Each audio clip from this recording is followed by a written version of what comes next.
Hello, I'm Paul Douglas. In this video, in my series on guitar soloing, this video is going to be discussing bending and sliding, two techniques that can be used to add more interest into your guitar solos.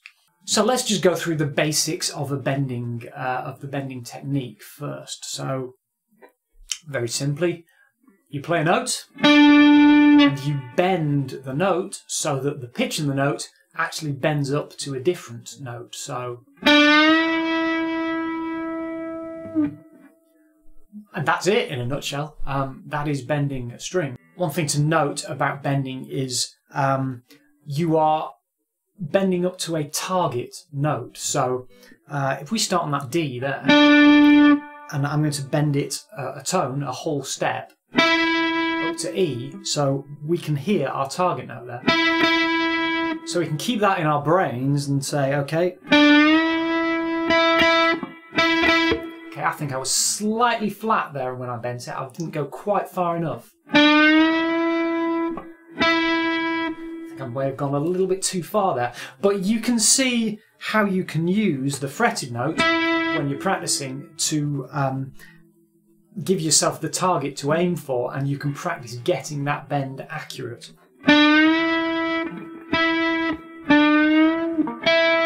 One thing to say about the technique of bending a note, if you're on the higher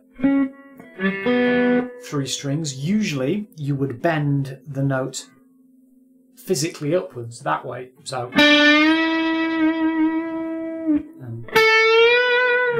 if you're on the lower three strings, you would usually bend the note physically downwards. So, because obviously, if you're on the sixth string and you try to bend the note upwards, it's going to do that. It's going to come off the fretboard. Similarly, the other way around on the high E string, if you bend that way, it's just going to.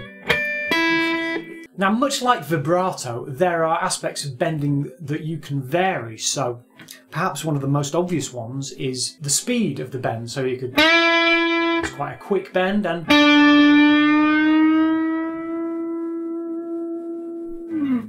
A slow one. We've also discussed the target note, so you can vary the target note you're bending to. The most common are probably a semitone and a tone, a half step and a whole step. So we could bend this D up to E like we were doing before, a tone, or we could bend it up to D sharp or E flat. Didn't quite go far enough, I don't think there. You can go further if you've got the strength in your fingers and you're not using a ridiculously high gauge of strings. So we could actually go up to 3 semitones up to that F. So we could go. Maybe we could even go a bit further. 4 semitones. I didn't quite get there, I don't think. We're reaching the limit of what I am physically capable of doing on this guitar there. But it's another thing that you can vary. So if you wanted to add a bend, you can either vary the note. If you've got a target note you want to hit, say that D, you could say, okay, well, I'm going to play that C sharp and bend up to the D, a semitone, or I'm going to hit this C and bend up a tone to the D, or I'm going to hit this B and bend up 3 semitones to the D, etc. You can see how you've got some choices there you can make when you're soloing. Other thing you can add to a bend is something that we've already discussed, which is vibrato. So you could play the note, bend up to your target note, and then add a bit of vibrato when you get to the top.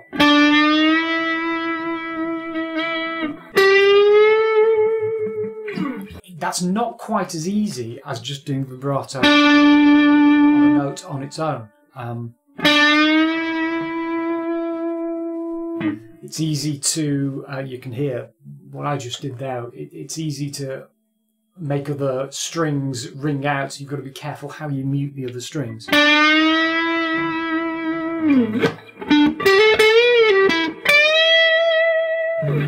But you can see the idea. It's particularly useful if you're using a bend at the end of a phrase.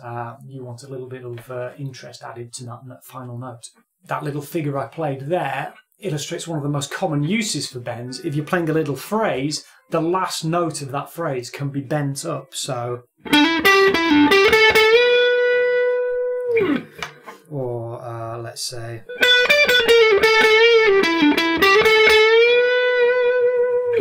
another thing about bending, this is a technique not quite as common, but still used a lot.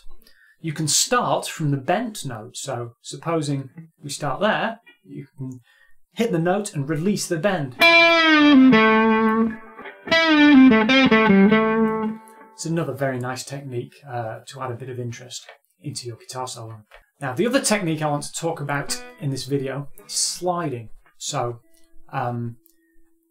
very simply, you're just sliding from one fret to another. So instead of, if I play two notes one after the other,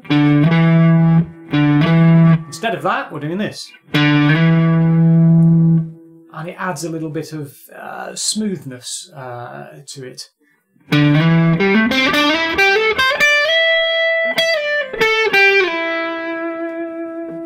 And one thing sliding is very good for is moving around different positions on the neck. So if you wanted to get to some different positions of the minor pentatonic scale,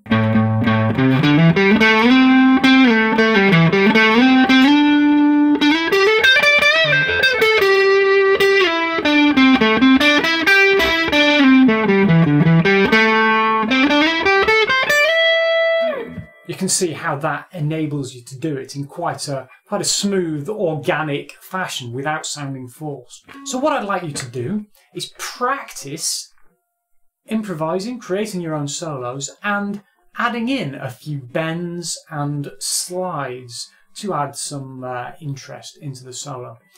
I think an important point to mention here is that it's easy to overuse these techniques. If you had a solo where you bent every note, that would just sound awful. So you've got to use them sparingly. They're a sort of little surprise trick in your solos. Be careful not to overuse them. When you're practicing them on your own at home, it doesn't really matter. But when you are making your own solo in a band situation or recording, be careful not to overuse these techniques. It's like anything in used sparsely and picking the right place for them. They could be hugely effective, but just be careful not to overdo it. I have made a couple of backing tracks to go along with this video series. I've put links in the description below. There are two of them, one designed for you to use the A minor pentatonic for improvising over, the other one designed for you to use the A major scale. Please feel free to improvise over these tracks, practice soloing over, and if you want to take those videos and use them as a basis for your own video and post your own video of you improvising over them onto YouTube, I'm absolutely fine with that, and indeed I would encourage you to do so. That would be great. Please continue on to the next video in this series, where we're going to be taking a look at rests and space in your guitar solos. Please subscribe to the channel. Hitting that subscribe button down there, that really does help me out and help the channel out. Also, you can click the bell icon if you want to get notified whenever I post a new video. Thanks very much for watching. Please feel free to like and share this video. I've been Paul Douglas, and I'll see you in the next video. Cheers.